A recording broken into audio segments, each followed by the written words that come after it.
El 3 de junio del año 2000, José Manuel Vigoa, junto a la banda que lideraba, entró al Hotel Casino Bellagio de Las Vegas como vaquero del oeste, revólver en mano. Aquel era el quinto atraco que realizaban contra casas de juego de la ciudad en el último año y medio. Sin embargo, en esta ocasión Vigoa, un experimentado militar que había formado parte de las fuerzas élites de Cuba, cometió un error que le permitió a las autoridades identificarlo. Aunque el atraco, como los 4 restantes, fue un rotundo éxito, pronto toda la policía de la ciudad se puso en función de encontrar al líder de la pandilla. Los agentes lo bautizaron con el alias de Tony Montana, en alusión al personaje principal de la película Scarface, quien, al igual que Vigoa, había llegado a Estados Unidos durante el éxodo del Mariel. Pero, ¿quién es realmente José Manuel Vigoa? ¿Cómo logró un exiliado torcer el sistema de Estados Unidos y atracar durante casi 2 años varios casinos sin ser atrapado? Y finalmente, ¿por qué fue condenado a más de 500 años de prisión? Acompáñanos hasta el final del vídeo si te interesa saberlo. José Manuel Vigoa Pérez nació en Cuba a inicio de la década del 60. Las fuentes disponibles coinciden en su origen habanero, aunque los registros públicos sobre su infancia son escasos y fragmentarios. Para ese momento en la isla, el Estado marcaba el destino individual de todos sus ciudadanos. En ese contexto, el talento físico, la disciplina y la lealtad política podían abrir puertas que la vida civil mantenía cerradas, algo que Vigoa entendió muy rápido.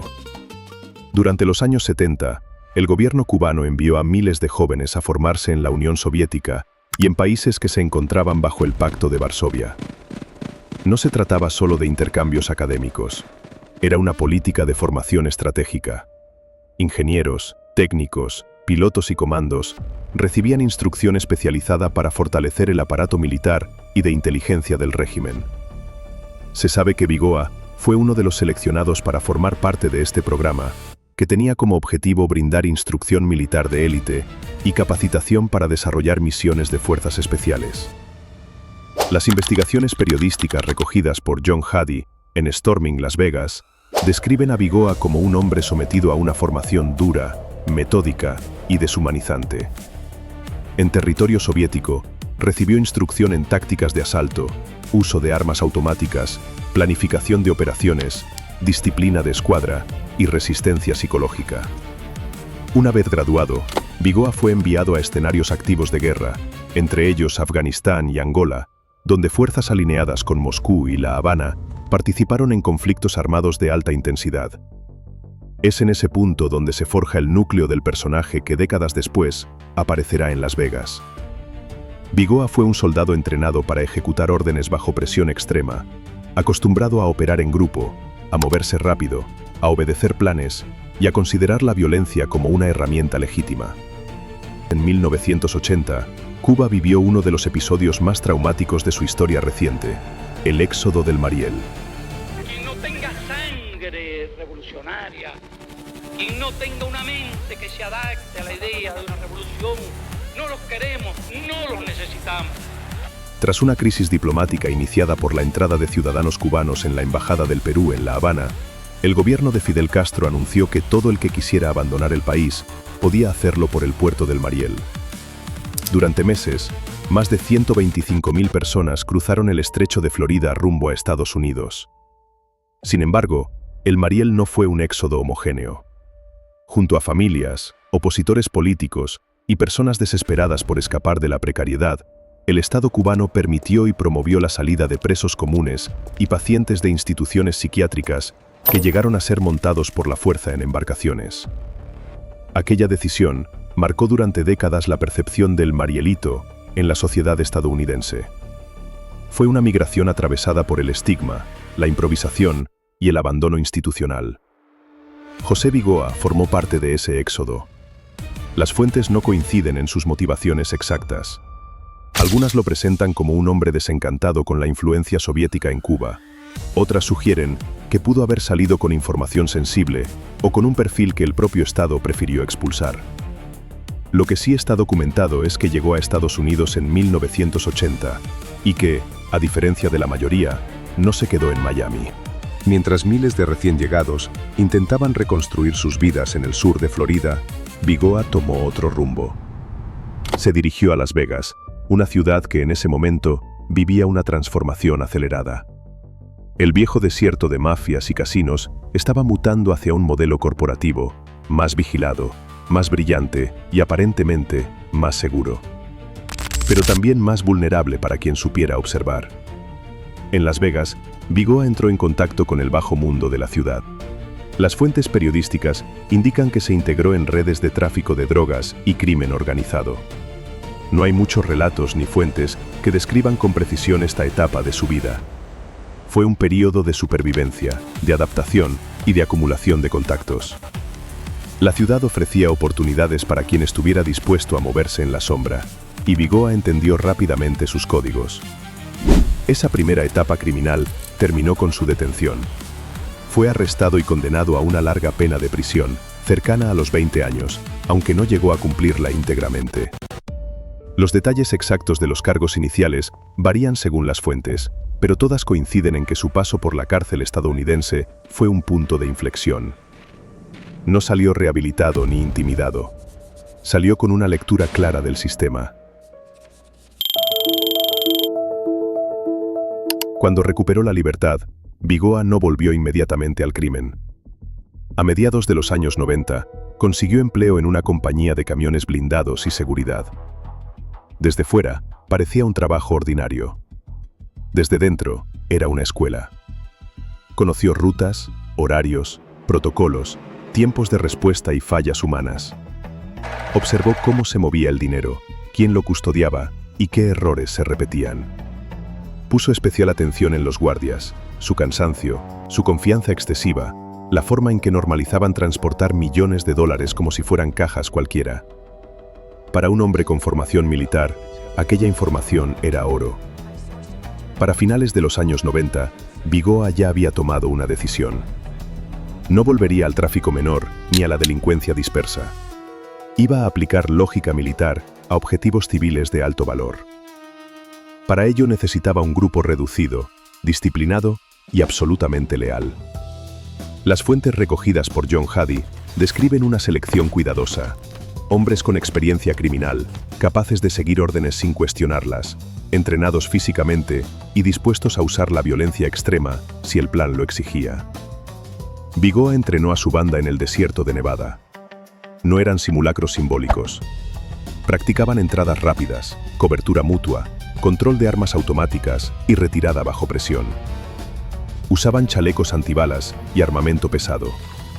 Cada movimiento estaba cronometrado, cada error era corregido. La estructura era vertical y rígida, reflejo directo de la formación soviética de su líder. No había espacio para la improvisación individual. El 20 de septiembre de 1998 inició la ola criminal que cambiaría la percepción de seguridad en Las Vegas.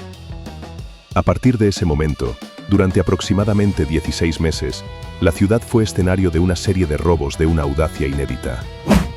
Los objetivos no eran bares ni pequeños negocios. Eran los templos del dinero, hoteles casinos de clase mundial y vehículos blindados cargados de efectivo. El patrón se repitió con precisión quirúrgica. Ataques rápidos, violencia contundente y desaparición inmediata. El MGM, el Desert Inn, el New York y el Mandalay Bay fueron golpeados en operaciones separadas. En cada asalto, la banda de Bigoa actuó con una coordinación que desconcertó a las fuerzas de seguridad. No dejaban mensajes, no reivindicaban nada. Entraban, tomaban el dinero y se iban. La violencia no fue colateral, fue parte del método. En al menos uno de los robos a vehículos blindados, 2 guardias de seguridad fueron asesinados y otros resultaron heridos.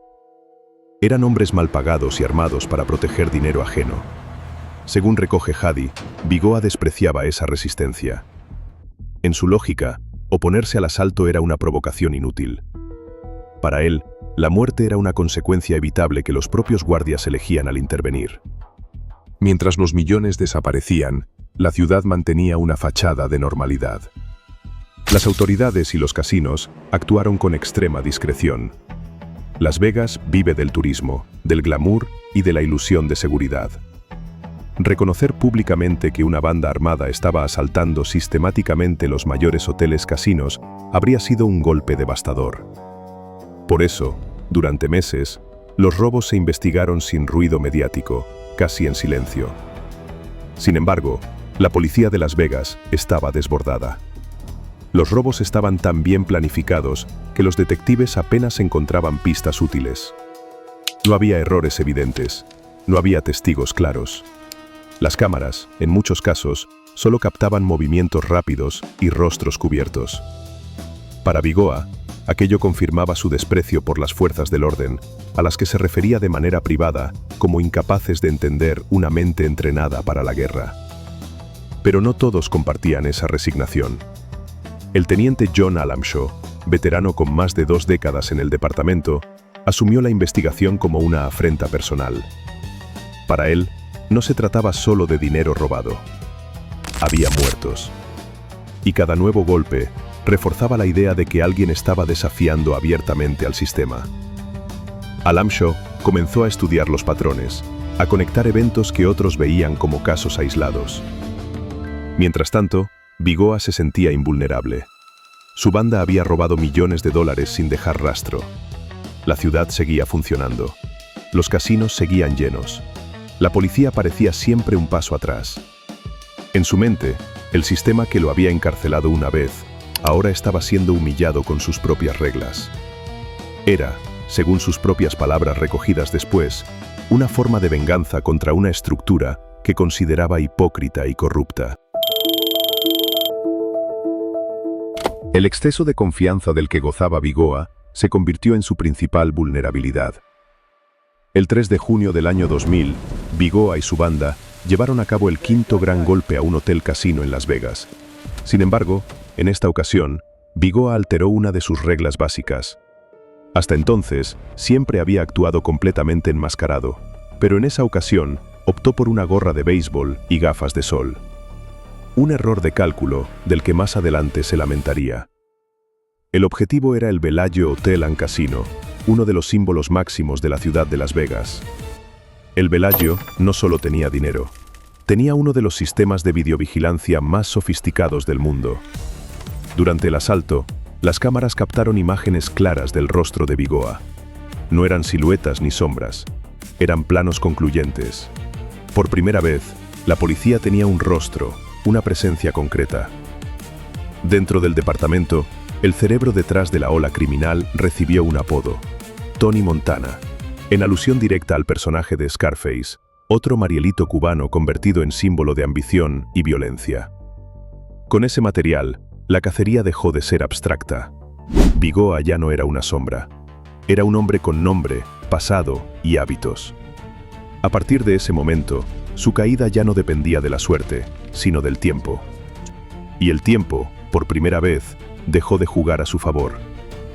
Después del asalto al Bellagio, la relación de fuerzas cambió de forma irreversible.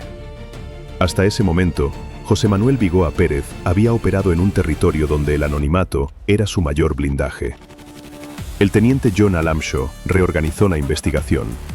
Con el rostro de Bigoa como eje, comenzaron a cruzar datos: antiguos registros penitenciarios, archivos migratorios, antecedentes laborales. La información empezó a encajar. El pasado militar, el trabajo en camiones blindados, la precisión táctica de los robos. Nada parecía casual. Cada elemento reforzaba la hipótesis de que no estaban ante una banda común, sino ante una célula organizada bajo parámetros de guerra. Mientras la presión aumentaba, Bigoa no se ocultó. Siguió moviéndose por la ciudad con una seguridad que rozaba la provocación. Las fuentes indican que confiaba en que, incluso identificado, la policía no tendría pruebas suficientes para atraparlo en flagrancia. Había pasado años estudiando sistemas de vigilancia y respuesta. Sabía que la ley necesitaba más que una imagen para encerrarlo de nuevo. El error no fue solo haber mostrado el rostro, fue subestimar la paciencia. A diferencia de otros casos, esta vez la policía no necesitaba apresurarse. Bigoa y su banda ya habían dejado un rastro suficiente de patrones, contactos y movimientos financieros. El cerco se cerraba lentamente, sin ruido, como una operación inversa a las que él mismo había ejecutado. La detención fue, como muchas cosas en su vida, cinematográfica. El 7 de junio del año 2000, la policía localizó a Bigoa y a varios de sus cómplices. Cuando intentaron arrestarlo, no se rindió. Se produjo una persecución en automóvil a gran velocidad por las calles de Las Vegas, con velocidades que superaron los 160 km por hora. La persecución terminó con su captura y la de uno de sus cómplices de nombre Óscar Sánchez Cisnero. No hubo negociación prolongada ni discursos finales. El hombre que había puesto en jaque a los casinos más poderosos del mundo fue reducido y esposado. Para la ciudad, fue un alivio silencioso. Para las autoridades, el cierre de una de las investigaciones más sensibles que habían enfrentado. Para Bigoa, el inicio de un proceso que ya no podría controlar.